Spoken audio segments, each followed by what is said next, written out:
I think unfortunately, the pandemic has slightly slewed things, and as much as it's hard to spend as much time with the Queen than we would like to. We've been trying to, but of course it's still not that easy. Okay. I need you to stop whatever you're doing, because what I am about to tell you is not palace gossip. This is not tabloid speculation dressed up in commentary. This is a documented, deliberate, strategically executed shift in the power structure of the British monarchy, and it happened so quietly, so precisely, that the woman it was designed to remove did not realize she had lost until she reached for authority that was simply no longer there. No cameras, no aides, no official record.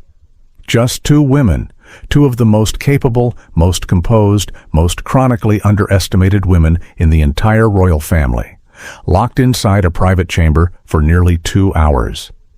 And when that door opened again, everything had changed. Camilla, the Queen Consort, walked into that week with her influence intact. She walked out of it with her title, and nothing else. I need you to understand what that means, because this is not just a royal story. This is a story about what happens when the people you have spent years quietly erasing decide they are done letting you. If this is already hitting different, don't go anywhere. It gets heavier before it gets beautiful. This is exactly what we do here. We do not let the stories that matter disappear quietly. Subscribe right now, hit that notification bell so you never miss a single update, and drop a comment below telling me what you already think. I read every single one. Now, let's get into it. For years, we have been watching two of the most genuinely dedicated women in the British royal family be systematically pushed to the edges of their own institution. And I want to be clear about what I mean by systematic, because this word matters. This was not bad scheduling. This was not personality conflict. This was architecture. Catherine, Princess of Wales, is not a figurehead. She never has been. She is operationally brilliant, a woman who came into the royal family and studied its machinery with the focus of someone who understood that real influence inside an institution like this has to be earned, not assumed. She brought ideas to meetings. She developed policy positions. She had concrete, implementable visions for how the monarchy could adapt without losing what made it meaningful. And those ideas kept vanishing, absorbed into rooms and re-emerging weeks later, repackaged, credited to a different voice. A voice positioned closer to the king. And then there is Sophie, the Duchess of Edinburgh, who spent years being the most quietly capable person in the entire family. While others chased headlines, Sophie embedded herself in real work, humanitarian missions, sustained advocacy, the kind of unglamorous commitment that doesn't photograph well but actually changes lives.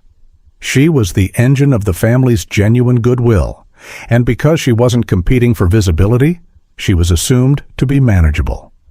Are you kidding me?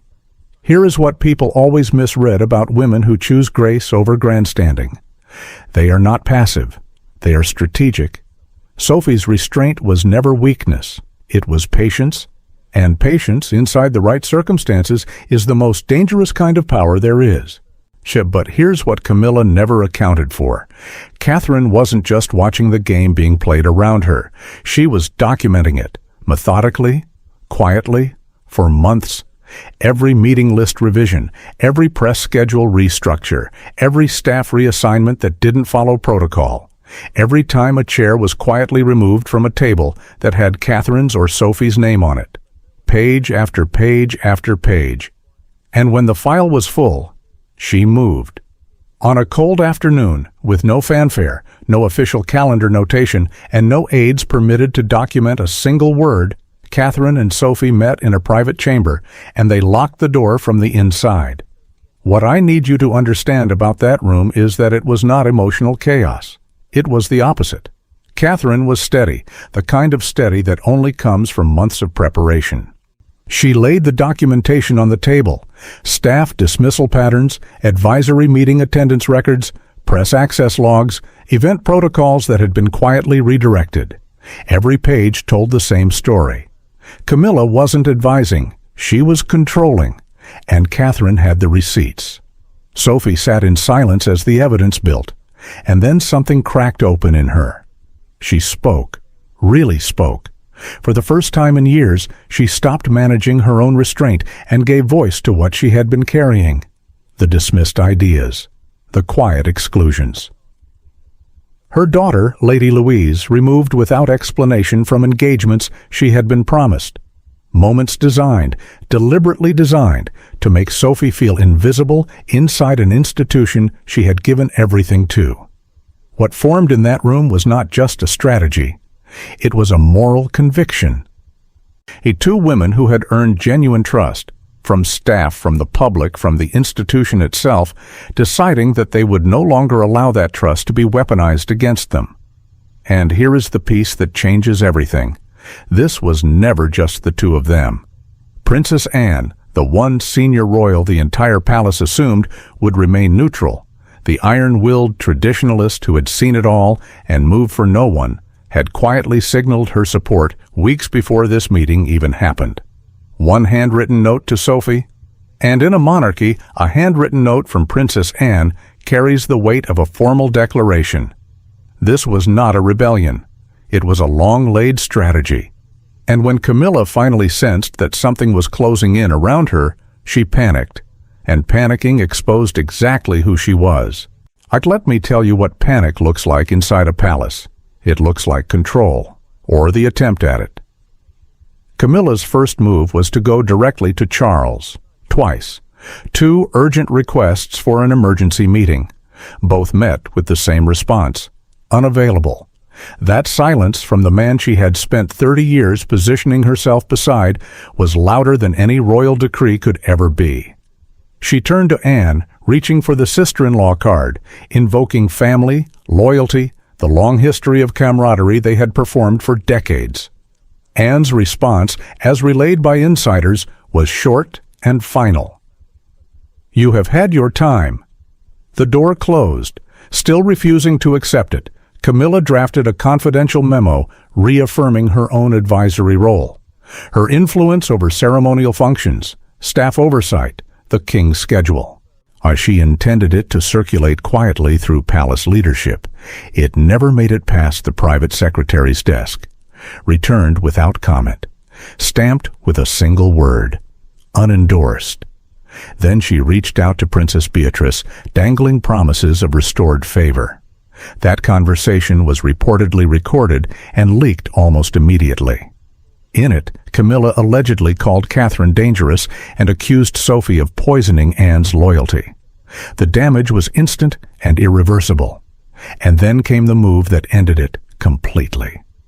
In an unguarded moment of fury, Camilla threatened to have Catherine's longtime personal advisor, a man who had been a quiet, steady pillar of support for over a decade, dismissed from palace duties. It was her sharpest weapon. She used it. It landed on a wall that no longer existed. While the internal protocol protecting him had already been restructured, quietly, weeks earlier, under Princess Anne's own signature. A shield built in advance, specifically for this moment. Camilla had fired her most powerful shot at infrastructure that had already been replaced. What came next was not pomp or performance. It was a pen. Charles, exhausted and increasingly reliant on William's counsel, was presented with Catherine's documentation, the very file assembled in that locked room. He read it in silence. Prince Edward stood nearby, steady, his presence a quiet declaration of where the family stood. When Charles looked up, Edward said 4 words: "It is time now." The decree was signed in absolute discretion. It outlined the formal reduction of the Queen Consort's involvement in all palace household matters. Advisory input revoked. Staff oversight returned to the monarch's direct line. Ceremonial roles realigned. No name was mentioned in the language, but every person in that room knew exactly who it targeted. As Catherine turned to leave, Charles, worn, pale, and quietly undone by what the moment had required of him, whispered something no one expected to hear from a king. He said, I cannot fight anymore. That was not defeat. That was the sound of an institution finally choosing truth over comfort. Catherine did not celebrate. I want you to hear that clearly. There was no triumph, no public statement, no moment engineered for the cameras. She walked out of that room and went to work. Beside her stood Sophie, no longer invisible, no longer the quiet engine running in the background while others took credit. Together they restructured the palace's operational center. Where there had been fear, there was now clarity. Where there had been secrecy engineered to protect one person's grip on access, there was now transparency and structure built to serve the institution. Approval ratings for the two women reached historic highs. The public, that vast discerning audience that has watched the royal family through scandal after scandal, recognized something real when they saw it. Not performance, not image management, just two people doing the actual work. And here is what I want you to take from this. Because this story is bigger than a palace, bigger than a monarchy, bigger than any title. Power built on manipulation has no foundation. It looks solid, it feels impenetrable, but it is held together entirely by the silence of the people it harms. The moment those people organize, with evidence, with allies, with the disciplined patience to wait for exactly the right moment, the architecture collapses. Not with noise, with receipts. That is not just royal strategy. That is a principle that applies to every workplace, every institution, every situation where someone has quietly used access and proximity to diminish the people around them. You do not fight that kind of power by matching its tactics. You outmaneuver it with truth. But I need to leave you with this because this story is not over. Camilla's title was never formally revoked. She did not resign. She was not publicly removed. She still carries the name Queen Consort. And the one thing history has taught us about a woman who survived public contempt, 30 years of being called the wrong choice, on the destruction of her own reputation and the weight of a nation's grief over Diana, is that she does not stay quiet when she feels she has been wronged. The palace has a new center. The standard has been set, but the door, technically, is still open. The real question isn't whether Camilla will accept this. The real question is what she is already planning, and whether anyone, this time, will see it coming before she moves. Tell me in the comments right now, do you think this is truly over, or do you think the most dangerous chapter of this story is the one we haven't seen yet? Drop your thoughts below. I read every single one. Like this video if this gave you something to think about. Share it with someone who needs to hear this story. And if you are not subscribed yet, do it now, because what comes next inside that palace is only going to get more complicated. And I will be here for every single development,